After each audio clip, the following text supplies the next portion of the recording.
Hi guys! Good evening! Tonight's video guys, lumabas kami ni Mister kasi nga nag-crave ang person na kumain ng puto bumbong. Sign na ba ito guys? Oh my God! Sana all! Sign na! Charot! Bitaw guys, oy, nag-crave jud ko tonight ba? Alas city naman ni, unya kay gigutom jud ko og puto bumbong. So, ang plano naman ni Mister, imbes na manguli na nagdiretso mi diri sa kanang duol sa may Norso University ba. So nag-ingon ko sa kanang namaligya na kanang bago ako kay gusto ko kanang init jud siya kanang magkuan jud akong ba. So yes, thankfully pinagbigyan ng person. So yang apat na yan guys sa akin yan. So ang puto bumbong guys, makita niyo siya located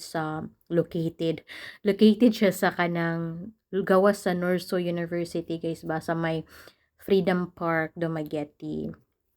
And of course, guys, yung puto bongbong nila is 4 pieces for 100 pesos.